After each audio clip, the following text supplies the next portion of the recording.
We are less than 12 years away from not being able to undo our mistakes.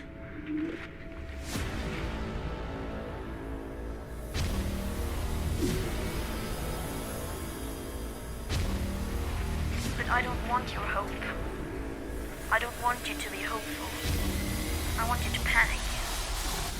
I want you to feel the fear I feel every day. And then I want you to act. I want you to act as if you would in a crisis.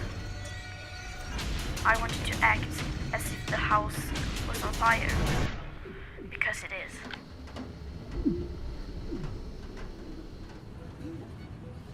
The climate crisis has never been treated as a crisis. And so I think that should be a start. Climate change and how to battle it has been a big global topic in 2019, and the debate has been led by a teenager from Sweden. Activist Greta Thunberg. Greta Thunberg. Greta Thunberg. Greta Thunberg. That this whole movement has essentially been started by your actions last year. And a teenager has become an international symbol of youth action against climate change. Greta Thunberg. Greta Thunberg. Greta Thunberg. Most talked about people at this year's meeting were Greta Thunberg and Donald Trump.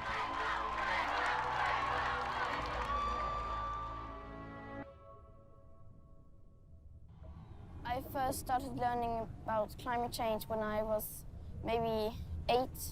In school, when my teachers showed us pictures of plastic in the ocean and starving polar bears and extreme weather events, those pictures were stuck in my head. I couldn't stop thinking about them. When I was maybe 11, I became depressed.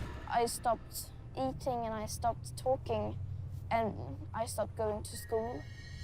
I got out of that depression by thinking to myself, there's so much I can do. It started in 2018, when she began demonstrating outside the Swedish parliament every Friday. I am on a school strike for the climate until the Swedish election. What does your school think about your actions and your family? When I first told my parents, they didn't think it was such a good idea. They weren't very fond of it. They said, isn't there anything else you can do? And I said, no, I'm going to do this. In my school, they support what I'm doing, but not that I'm not in school. And a mentally ill Swedish child who is being exploited by her parents. Greta Thunberg pumped full of more vaccines than a porcupine. It was all a little melodramatic. She's causing and instilling fear in millions of kids around the world. How dare you! You need to stand down and you need to cut off all the carbon now! I am watching you, American. We're watching you. We will deal with you. I felt very uncomfortable watching it yesterday.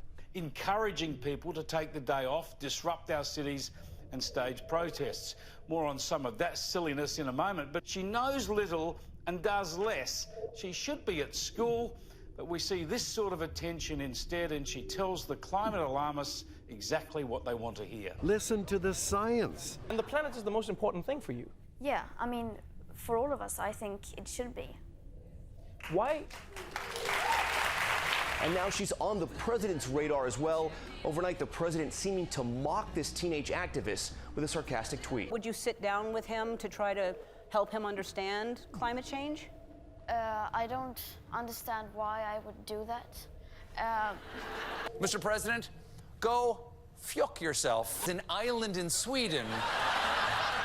It's lovely. They have a lighthouse, and you know where you can stick it.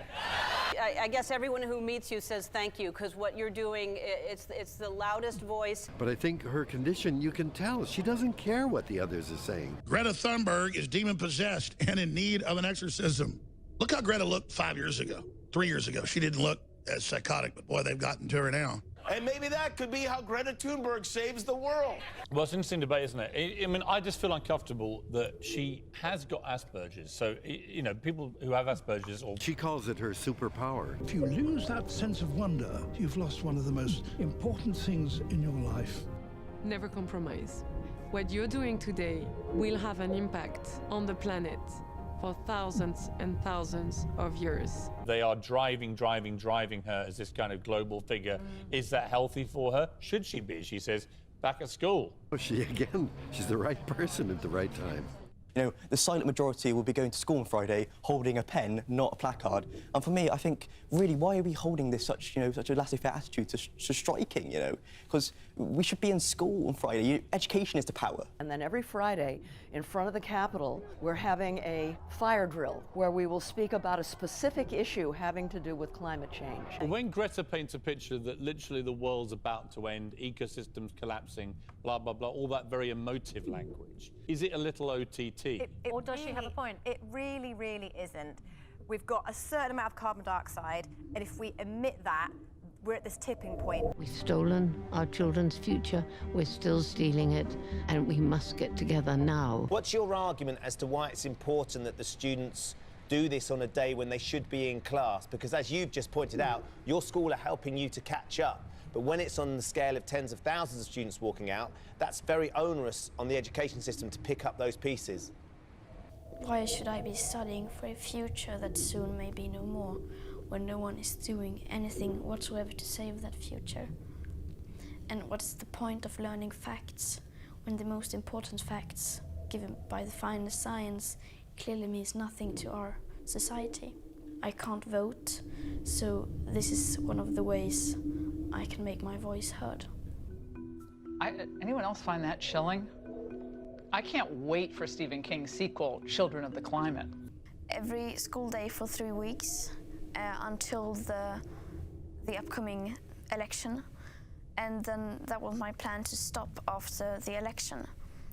But then on the Friday, September 7th, that's when Fridays for Future started, because then I thought, why not continue? Why stop now when we are actually having an impact? They may not be winning yet, but their impact is growing. Turn off, kill! Humans are bad, get rid of everyone! Ah, save yourselves by dying, ah! We've got 8.5 years. If we don't stop polluting like we do, it might reduce to 6 years. And this is so much bigger than just the New York protests. Take a look, part of a global call for action. There have been similar rallies happening all day long, all around the world, from New Jersey to Boston to even overseas in Paris. It was all end of the world, apocalyptic. I don't want millions, if not billions, of young people watching Greta do that kind of speech and genuinely think the planet is literally about to end.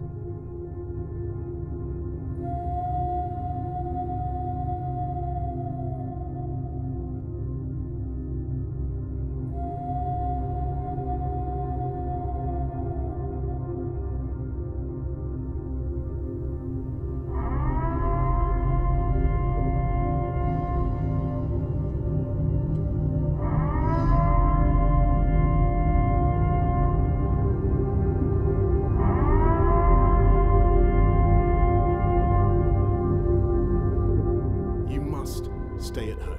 The Italian government tonight put the entire country on lockdown. Authorities there have declared wartime control measures. The largest coronavirus lockdown in the world is happening right now in India. For the last 2 weeks, I've been isolated, and then I got the virus. But then I started feeling some symptoms after a few days. It's a crazy issue now. What's going on with this world? And I know.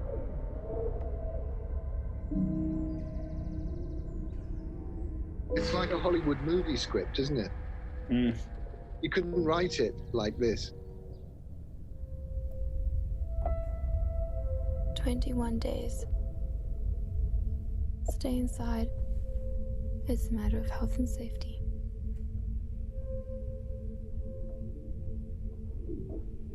Don't touch anything.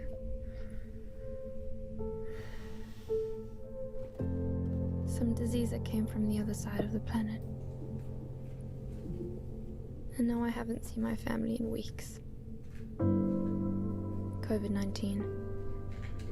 COVID-19 and the devastating health and economic crises that it's caused clearly shows how precarious our relationship to nature truly is. We really do need to listen to the science, whether it's climate change or an epidemic, and act accordingly.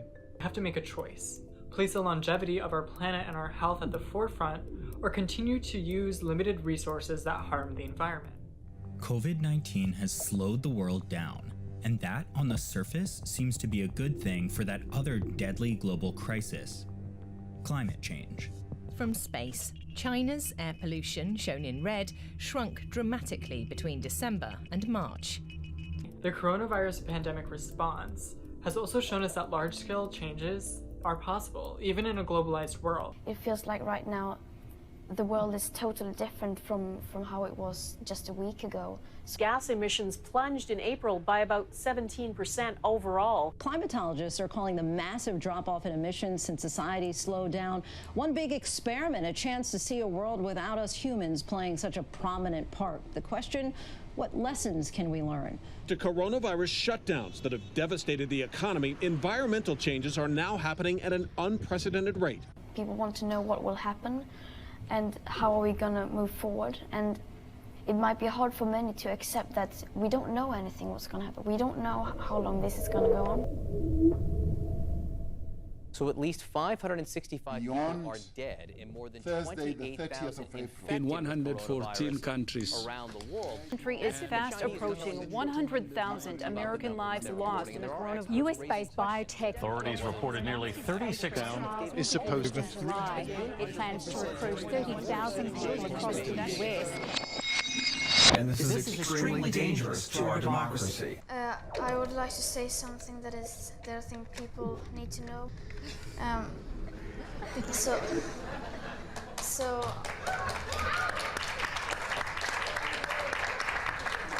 have some remarks I would like to give. Please.